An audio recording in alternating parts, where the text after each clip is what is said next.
Hi, I'm Steve Price from PermaJet, and today we'll be taking a look at the new Canon imagePROGRAF 310 printer. We'll be looking at its features and benefits and putting those up as a comparison against the older imagePROGRAF 300 model that it is replacing.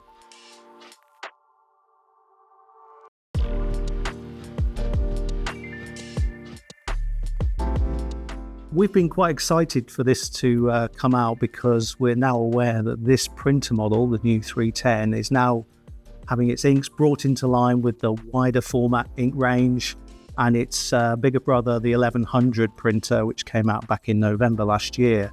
So this is really good news because it means the inks are more common to each printer and you're getting the best technology in that department. So that's really, really good. The build quality is as good as ever on the Canon. There's no doubt that the designers have made something that's built to last. And this A3 Plus printer has all the similar features you would expect of its predecessor, in that it can do fine art printing, canvas prints, everyday papers, and has the necessary feed slots and add-ons that allow you to do that in the software. But there are some exciting new additions as well, which for some will be the reason why you might invest in this unit. So the printer comes with the standard connection ports you would expect with the Pro models, which is your Ethernet and your USB ports, and obviously is fully compatible with Mac and PC and can be connected in a quite straightforward way. Canon's professional print and layout software is also fully compatible with this model, which you can download at the same time as downloading the driver. So everything is ready to go for you.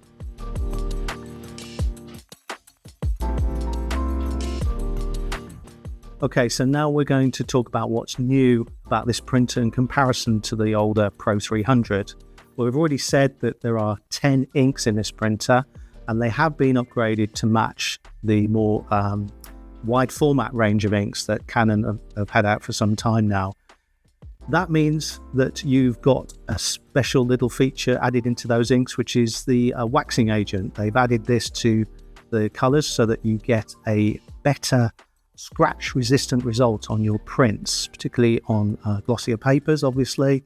But that little feature might appeal to some of you out there who know that papers can be delicate. The other improvement is that the waxing agent, in tandem with the Chrome optimizer that's already part of the ink set, is going to help you reduce that bronzing issue that you might get on the glossier papers, and it certainly has, or visibly is making a difference to the end results. So when we look at the body of the printer, obviously you've got your standard top feed slot here, which is where most of you are going to place most of your inkjet papers that you use every week. Obviously all the adjustable sizes are in here as standard.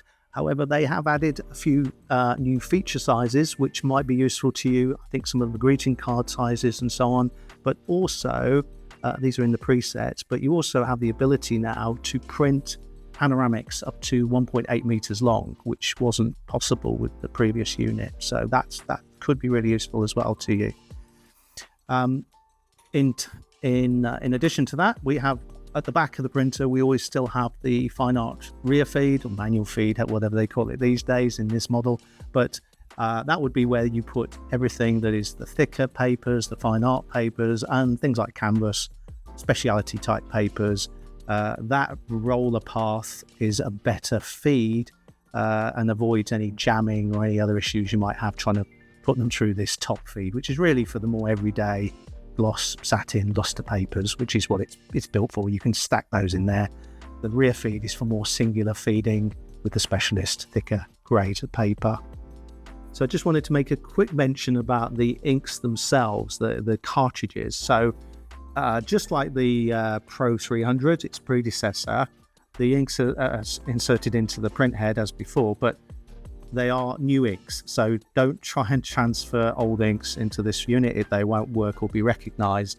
But it contains 10 14.4mm cartridges, and the key thing to be aware of here is it's a Canon naming policy, but the inks you have to buy for this model now are referenced as PFI PRO-310. I know that seems a bit odd. It's got no relevance to this particular model, but it is important that you do get the right inks to fit in the right printer. Otherwise, you'll find you'll be wasting your money.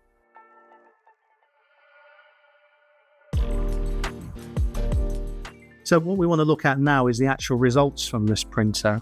Obviously, we've now taken the chance to put it up against the PRO-300 and do some side-by-side tests, just to get a feel for what really is going on with this and these changes.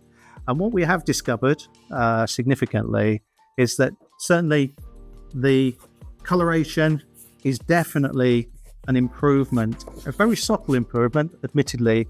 But what we have found also, this being the new 310 on the top here, the density of and Dmax of the black is visually slightly improved, which is really encouraging that waxing agent and those little tweaks they've done in the ink set is doing its job. The clarity and also the sharpness we feel is also, again, slightly improved, maybe because of the density Dmax improvement, but there's certainly a visual, very subtle visual improvement there. And you can't ask more than that when you see that manufacturers are bringing out new models. So looking at color images, that's what we feel is happening there. And the monochrome, we've got pretty much the same thing going on.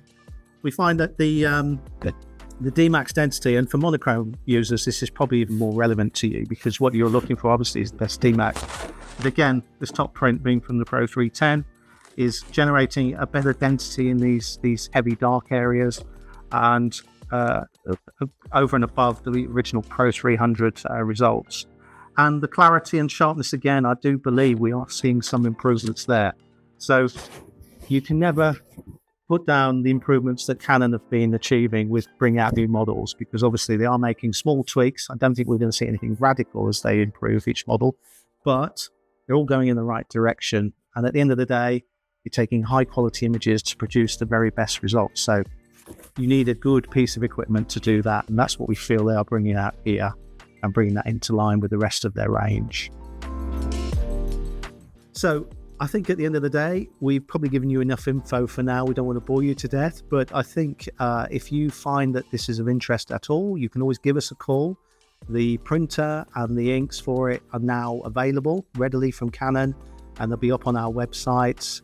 And if you want to give our technical team a call or just chat to our general sales, ask any questions you wish. I'm sure we've covered most of the questions you might have about this model, but if you want to discuss or talk about any other printer model, you're always welcome to call PermaJet at any time.